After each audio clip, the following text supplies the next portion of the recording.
Bom dia, graça e paz do nosso Senhor Jesus. Deixa a sua Bíblia aberta no livro de Romanos, no capítulo 9.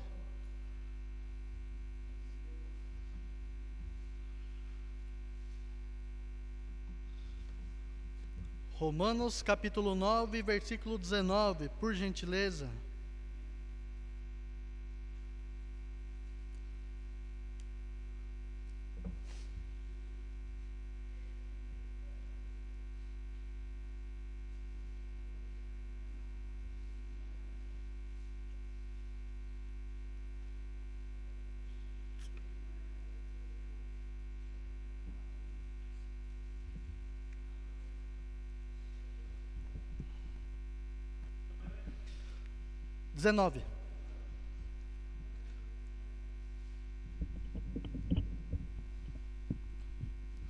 Romanos capítulo 9, versículo 19.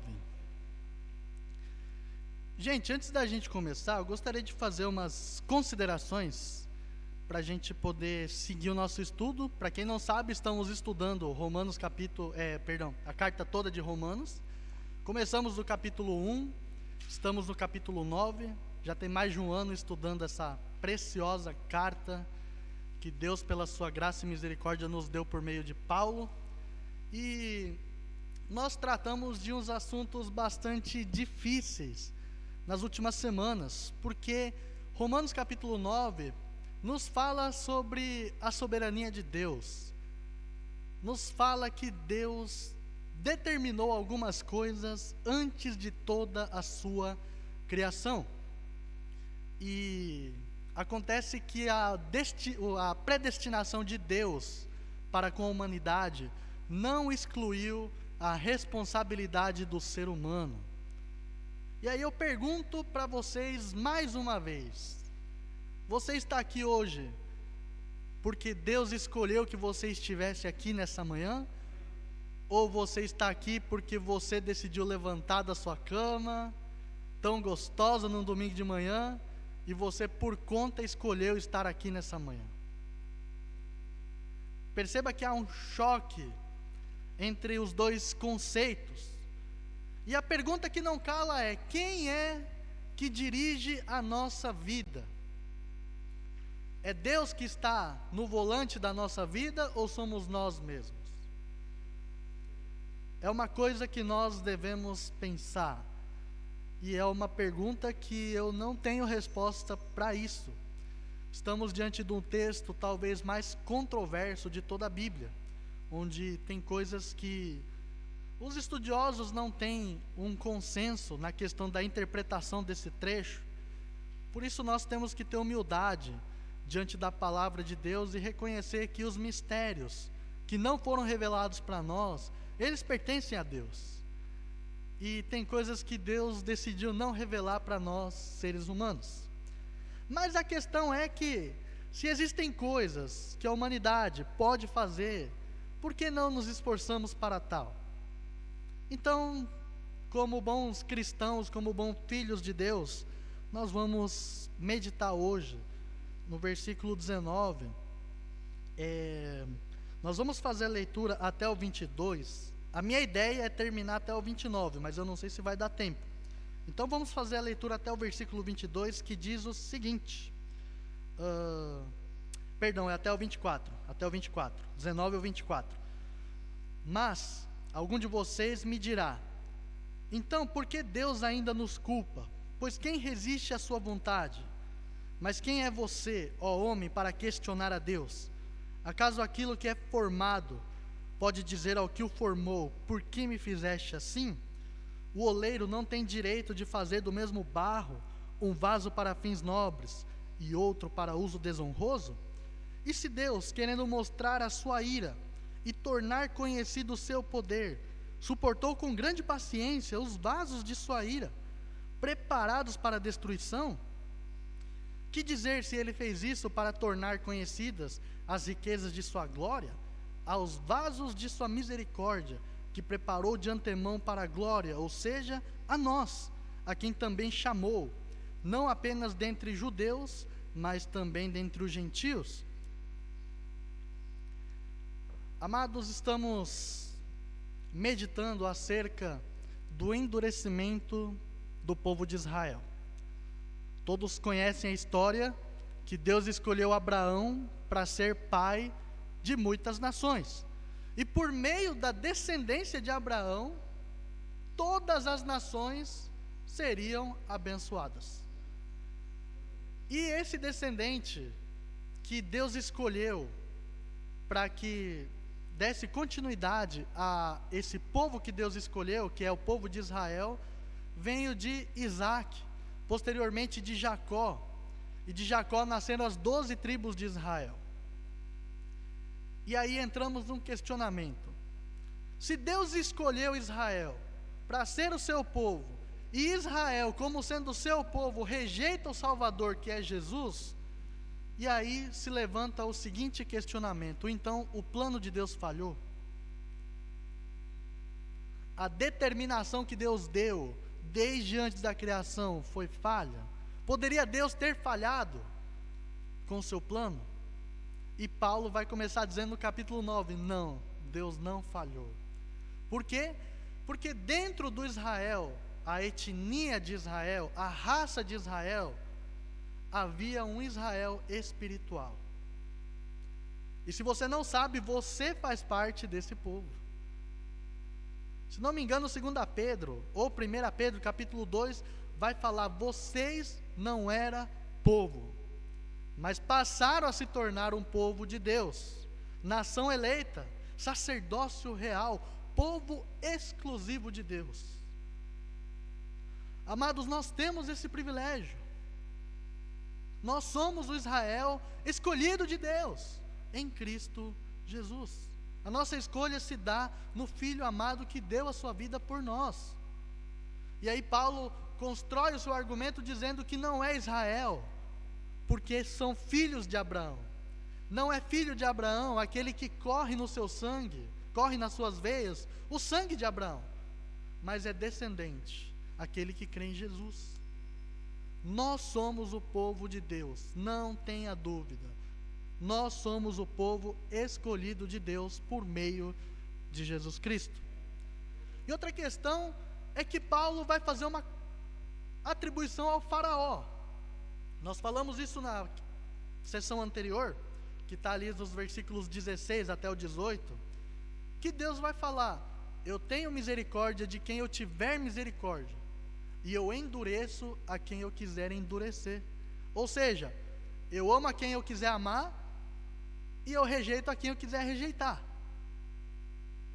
E isso particularmente é assustador, porque diante de um Deus que nós cantamos, que não há Deus maior, que é um Deus soberano, que é um Deus poderoso, que é um Deus que está acima de tudo e de todos, Ele pode escolher os seus. Isso é uma coisa que me fez pensar bastante. Mas nós percebemos através das Escrituras que o faraó, ele não foi escolhido para ser endurecido. O faraó foi endurecido por causa da sua teimosia. Então você que está teimoso diante de Deus, tome cuidado, porque Deus permite que o nosso coração endureça. Se você quer continuar correndo atrás das coisas do mundo, Deus vai falar: pode ir. Tem aquelas músicas que falam que Deus não desiste de você, e essas músicas cantam mentira, porque Deus, Ele deixa você ir. Se você ler a parábola do filho pródigo, lá em Lucas 15, o filho pede a sua herança ao pai: pai, me dá tudo que é meu, que eu quero ir embora. E o que o pai faz? Pode ir, ali o mundo para você, faça o que você quiser. E o filho vai, mas o filho faz o quê? Gasta tudo que ele tinha e o que ele não tinha, e ele vai lá, come a comida dos porcos, para onde ele foi. E aí ele se lembra: na casa de meu pai não faltava comida. O mero empregado do meu pai, ele tinha tudo que ele precisava, e eu estou aqui comendo a comida dos porcos. E ele se volta para o pai, e o pai o recebe de volta. Então, amados, o texto que nós lemos hoje vai trazer sobre essa questão também, uma das questões é que aquele que está com o coração endurecido, ele não é permanentemente endurecido, mas ele também pode se tornar um vaso de misericórdia. E a primeira parte que eu gostaria de destacar hoje, levando em consideração tudo que nós já falamos, está ali no versículo 19. Vamos fazer a leitura mais uma vez? Versículo 19 até o 21, que diz assim: mas algum de vocês me dirá, então por que Deus ainda nos culpa? Pois quem resiste à sua vontade? A primeira coisa que a gente poderia destacar é que Paulo está lidando com um adversário imaginário. Paulo está supondo que alguém possa perguntar para ele: por que Deus nos condena? Por que Deus nos julga? Por que nós podemos ser julgados se a gente não pode resistir àquilo que Deus faz, àquilo que Deus determina? E mais uma vez, pensando nesse choque do conceito da soberania de Deus e da responsabilidade humana, é que a escolha de Deus não exclui a responsabilidade humana. Nós somos julgados justamente, Paulo vai dizer depois, quem é você para questionar o Deus Todo-Poderoso? Quem é você para falar o que Deus deve fazer ou não deve fazer? E aí ele termina no 21 dizendo: pode o vaso que foi criado pelo oleiro questionar o seu Criador? Pode um objeto falar quem o criou, por que você me fez assim? E pensando na ideia do vaso, os vasos de barro que eram feitos antigamente, Deus ele dá uma lição. Essa citação está em Isaías, capítulo 45, versículo 9. Nós não vamos ler porque vai tomar muito tempo, mas Deus leva Isaías na casa de um oleiro. Isaías chega na casa do oleiro e vê o barro, a madeira e aquele negócio rodando para ele formar o seu vaso. E Deus ensina uma lição ao vivo para Isaías. Isaías, você está vendo? O oleiro, ele forma uma massa com barro. E ele molda esse vaso do jeito que ele quer. Se ele quer colocar uma alça, ele coloca. Se ele quer colocar patas, ele coloca. Se ele quiser fazer um vaso grande, ele faz. Se ele quiser fazer um vaso alto, ele faz. Da mesma forma, eu faço todas as coisas conforme a minha vontade, porque Deus é soberano sobre tudo e sobre todos. E Paulo vai dizer: quem somos nós, seres humanos, pecadores, falhos, para dizer que a nossa condenação é injusta? Tudo que nós vivemos é culpa nossa.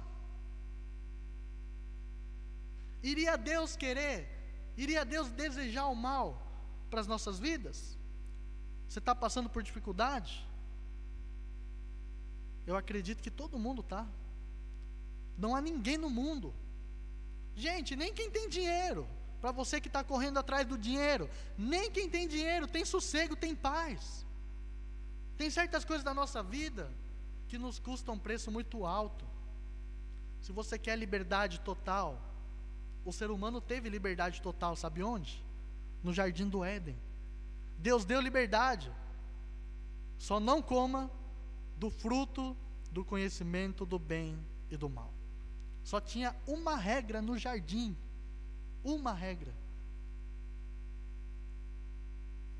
E nós falhamos. A nossa liberdade nos custou muito alto. A nossa liberdade nos custou a nossa vida, o nosso relacionamento com Deus. Martinho Lutero disse que se eu pudesse não ter o livre-arbítrio, eu escolheria não tê-lo. Eu preferia obedecer a Deus em tudo que Ele manda e não fazer as coisas como eu quero. E é uma coisa que nós devemos pensar: para onde você tem ido? Por qual caminho você tem andado? E aí a gente pergunta: e Deus? Será que Deus existe? Será que Deus está me vendo? Sabe aquelas pessoas que querem questionar Deus em tudo? Por que há guerras? Por que há fome? Por que há desgraça? Sendo que nós mesmos plantamos tudo isso na terra.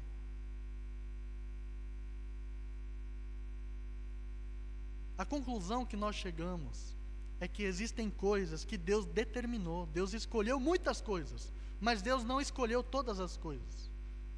Deus, Ele nos dá o direito. Nos dá o direito de escolher a roupa que nós vamos usar hoje. Ele dá o direito da gente escolher o corte do nosso cabelo. Ele dá o direito de escolher qual carro nós vamos comprar. Ele dá o direito da gente escolher com quem nós vamos casar. Aí tem aquele cara que reclama: meu casamento está uma desgraça. Quem escolheu? Foi Deus? Deus mandou você casar com quem você casou para falar que está ruim e a culpa é dele? Não, gente. Tudo que nós plantarmos, nós vamos colher. Se você planta uma semente de melancia, você vai colher o quê? Melancia. Deus criou o mundo perfeito, de acordo com a sua espécie, de acordo com a sua ordem, de acordo com a sua sequência. E a nossa vida não é diferente. Se você colhe na carne, se você planta, semeia na carne, você vai colher coisas da carne. E a carne nos leva para onde? Morte e destruição. Mas a Bíblia também fala que aqueles que semeiam no Espírito, estes escolherão vida. O que você tem semeado? Será que Deus é culpado do que nós temos vivido? Eu conheço uma história, que Deus é culpado pelo sofrimento de um homem. E esse homem é chamado Jó. Se você ler o livro de Jó, pelo menos os 3 primeiros capítulos, você vai entender. Deus permitiu que Jó sofresse uma desgraça de acabar com tudo que ele tinha. Deus fez. E isso nos dá a entender que em certos momentos da nossa vida, Deus também pode tirar coisas que a gente conquistou. Percebam que a gente não consegue delimitar até onde Deus determinou as coisas e até onde a escolha do ser humano vai trazer efeito para a humanidade. Eu não sei se na sua vida já teve situações em que você queria andar por esse caminho, mas aí acontece de tudo para você não entrar nessa rua. Quantas vezes já aconteceu de você estar com pressa para chegar no trabalho e aí fura o pneu do carro? Aí você pensa na desgraça, fala: meu Deus do céu, furou o pneu, vou gastar dinheiro, vou chegar atrasado, vou perder meu tempo. Mas vai que não é a mão de Deus pesando para você não sofrer um acidente. Vai que não é um livramento que Deus está te dando de um assalto, de qualquer coisa que poderia acontecer. A gente não sabe. Por isso, irmão, nós temos que orar. Quão miseráveis nós somos.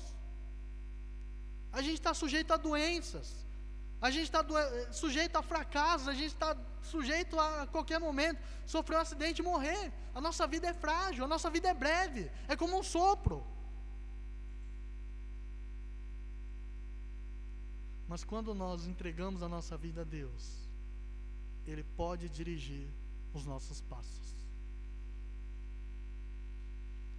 Eu consigo entender que a soberania de Deus, a predestinação que Deus dá, ela não entra em conflito com a liberdade humana, com a responsabilidade humana, mas são duas coisas que casam, que se complementam. Parece que são duas coisas ao contrário, parece que não, Deus escolheu tudo. Deus escolheu a desgraça, a desordem, as guerras. Deus escolheu para que eu prosperasse aqui, que eu ganhasse ali. Ou será que nós que semeamos e as coisas foram acontecendo? A gente não sabe. Mas a gente precisa entender que mesmo que Deus seja soberano e tenha determinado muitas coisas, Ele é justo no seu juízo. É o que Paulo está dizendo. Acaso nós poderemos ser condenados se ninguém resiste a Deus? Paulo está dizendo, pode ser, porque o ser humano é responsável pelos seus atos.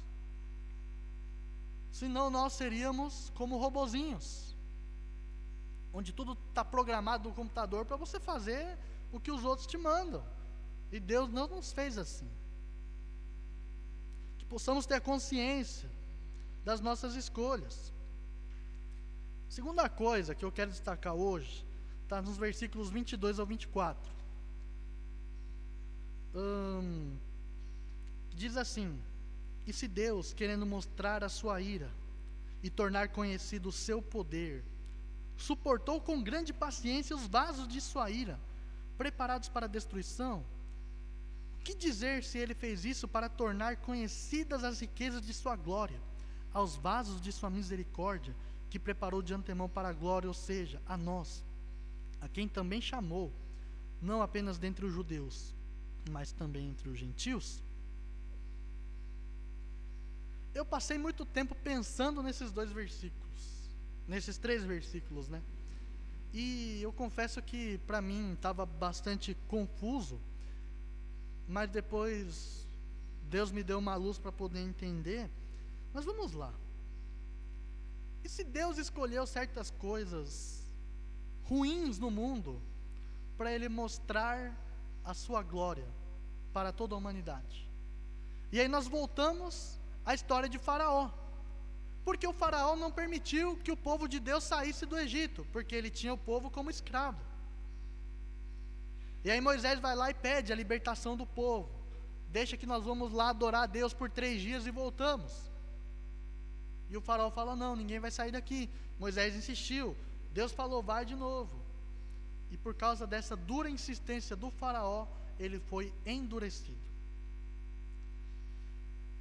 E aí Deus fala para Moisés: vá, eu vou derramar as pragas no Egito, e fala para o Faraó que ele só está vivo porque eu estou sustentando ele, eu estou deixando ele de pé, mas ele conhecerá a minha glória, e todo mundo me conhecerá pelo que aconteceu no Egito. E Deus usou aquela situação muito específica para Ele mostrar o seu poder para toda a humanidade. Muitas vezes nós pensamos que a nossa vida é insignificante. Muitas vezes pensamos que a nossa vida não vai causar efeito nenhum. Mas e se Deus não está usando coisas que acontecem na nossa vida para Ele mostrar a sua glória para o mundo? Talvez o seu sofrimento esteja doendo, porque não é bom sofrer. Mas ao mesmo tempo, enquanto você sofre, Deus também está pesando a sua mão para nos abençoar. Porque Romanos 8:28 vai falar que todas as coisas cooperam para o bem daqueles que amam a Deus e foram chamados segundo o seu propósito. Deus transforma o nosso sofrimento em bênção. E talvez o sofrimento não vai acabar enquanto estivermos vivos. Talvez as nossas lutas não vão cessar. Mas nós sabemos que a nossa recompensa é maior. E a nossa recompensa não está aqui na terra. A nossa recompensa não é dinheiro sobrando na conta. A nossa recompensa não é uma casa bonita. A nossa recompensa não é o carro do ano. A nossa recompensa não é uma família feliz. A nossa recompensa é a nossa herança com Jesus Cristo. É vida eterna.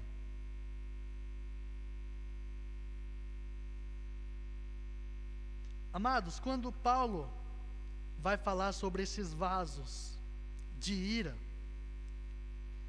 olha só que interessante. Ele está falando de vasos preparados para a destruição. Aí você pode pensar assim: bom, se há um vaso preparado para a destruição, significa que Deus criou esse vaso para ele ser destruído. Mas não é essa a lógica que Paulo está dizendo. Quando a gente lê o texto no original, no grego, esse termo preparados, ele dá a ideia de que a pessoa própria se preparou para a ira de Deus. No sentido de que a pessoa, ela fez tudo errado para que a ira de Deus pesasse sobre a vida dela. Quando a gente é teimoso, quando a gente quer fazer tudo errado, quando a gente ouve os conselhos e não pratica, quando a gente lê a palavra e deixa de praticar, nós nos preparamos como vasos de ira. E olha só, o que mais me assusta é que Deus está dizendo que Ele suporta com paciência. Da mesma forma que Deus manteve o faraó vivo, Ele mantém a todos nós vivos. E se nós estamos vivos, nós podemos ser vasos de ira ou podemos ser vasos de misericórdia. Que tipo de vaso nós temos sido? Você tem preparado a ira de Deus sobre a sua vida? Ou você tem preparado a misericórdia de Deus para com você? Perceba que aqui está falando de Israel, da nação de Israel, porque Israel se endureceu e rejeitou Jesus como Messias, como Salvador. Mas isto se aplica a nós, porque nós somos o Israel espiritual de Deus, nós somos o povo de Deus, e como povo de Deus, muitas vezes nós teimamos, muitas vezes nós caminhamos errado, muitas vezes a gente não quer consertar os nossos erros, e aí Deus está nos suportando. Sabe quando você olha para aquela pessoa, você fala, eu não aguento mais, e Deus está olhando para você falando, eu não aguento mais. Só que Deus é muito mais paciente do que a gente. O problema é quando essa paciência acabar, que está dizendo que é o dia da ira do Senhor.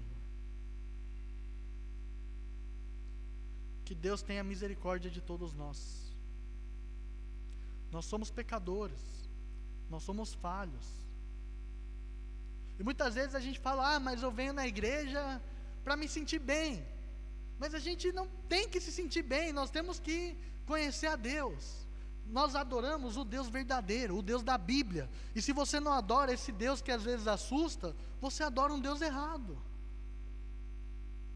O amor pune.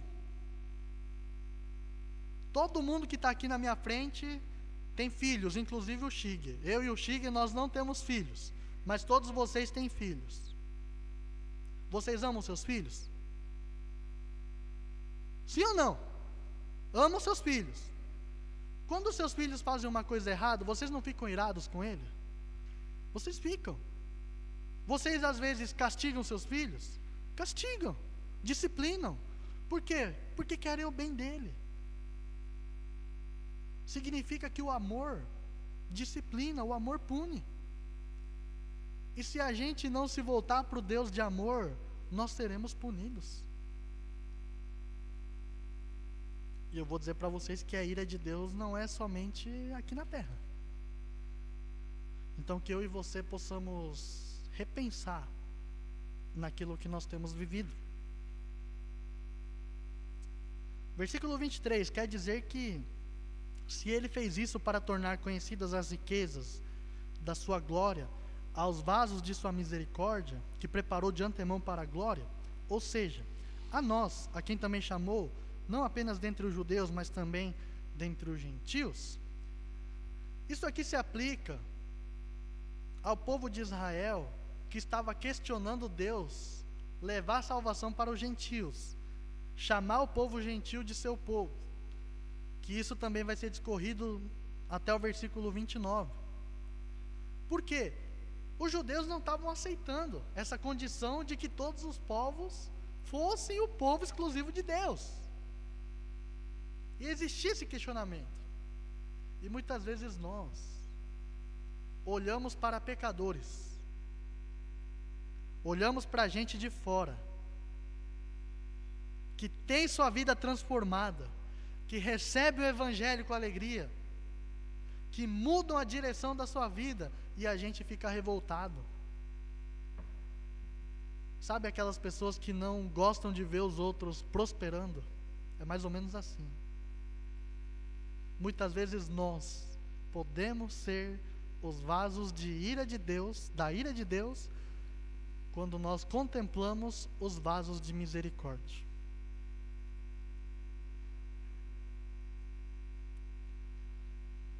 E Paulo está dizendo que não é injusto que Deus salvasse os outros povos. O Evangelho chegou no Paraguai, o Evangelho chegou no Brasil, o Evangelho chegou na Argentina, O Evangelho chegou no Peru, o Evangelho chegou em toda a América Latina, o Evangelho chegou para todos. Qual era a promessa de Deus para Abraão? Por meio de ti e do teu descendente, abençoarei a todas as nações. Todas. Então a promessa de Deus se cumpriu. Portanto, Deus não é injusto e Deus não é infiel, mas a sua fidelidade dura para sempre. Aí os versículos 25 a 29, ele vai dar o exemplo de Isaías, de Oséias, justamente tratando dessa questão. Do povo questionando, como é que Deus pode usar um ímpio para libertar o povo de Israel? Porque se a gente lê Isaías e o profeta Oséias, Deus está usando o Ciro. Não sei se ele era do Império Babilônico ou do Império Persa. E aí Deus disse que usaria um gentil para resgatar o povo de Deus. Aí o povo se revoltou, falou, como é que o Senhor vai usar um ímpio para salvar o povo de Israel, a nação de Israel? E Deus está falando, vocês não me conhecem como povo, mas aqueles que vocês dizem que não é povo de Deus, serão chamados filhos de Deus. E por causa dessa promessa, eu e você recebemos o Evangelho de Cristo.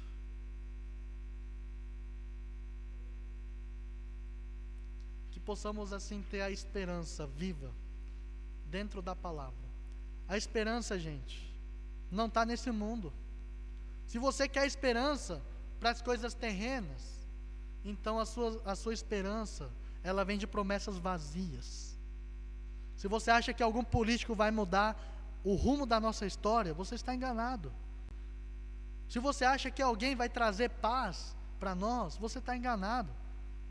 Se você acha que a sua família vai lhe trazer paz, não estou dizendo que família é ruim, mas estou dizendo que os problemas, as dificuldades não cessarão. Mas quando nós temos a nossa esperança no Deus vivo, no autor e o consumador da nossa fé, que é Jesus Cristo, nós veremos a fidelidade do Senhor em nossas vidas. Amém? Vamos fazer uma oração? Senhor Jesus, nós te agradecemos pela tua graça e tua bondade. Nós te agradecemos, Senhor, porque tu és soberano, tu és poderoso. O Senhor é um Deus que está acima de todos os outros deuses, todos os outros ídolos, todos os outros seres humanos. E nós, como igreja, podemos reconhecer a tua grandeza. Pedimos em nome de Jesus que o Senhor tenha misericórdia de cada um de nós. Porque muitas vezes, Pai, nós somos vasos da tua ira. Muitas vezes caminhamos de uma maneira que não te agrada. E nós assim nos preparamos como vasos para receber a tua ira. Senhor, perdoa os nossos pecados, perdoa a nossa incredulidade, perdoa o nosso endurecimento, perdoa, Senhor, a nossa carnalidade, mas que possamos assim ser renovados no nosso espírito. Que Jesus, Pai, possa despertar a alegria da salvação que está em nós, e aquela esperança que talvez possa estar morta no nosso coração, Pai, ela possa ser reavivada, ela possa ser reacendida, ela possa transcender, Pai, o nosso sofrimento, as nossas dificuldades, a nossa falta de fé. Pedimos pelo teu direcionamento, pedimos que o Espírito Santo, Pai, nos conduza para a tua presença todos os dias da nossa vida, e possamos ser supridos assim, Pai, para a nossa falta de fé, para a nossa falta de esperança e para a nossa falta de alegria. Nos ajude, nos dê força, nos sustente, e peço que a tua poderosa mão possa continuar a nos abençoar. Cuida, Senhor, do nosso trabalho, dos nossos estudos, abençoa nossas casas, nossos lares, a nossa família, que a tua presença, Pai, possa agraciar a todos nós e possamos assim provar e ver do quanto o Senhor é bom. Prover, Senhor, as nossas necessidades, sejam financeiras, sejam emocionais, sejam, Senhor, dentro da nossa casa, que o Senhor possa cuidar, Pai, e sustentar toda a nossa vida. Assim nós cremos e oramos em nome de Jesus. Amém.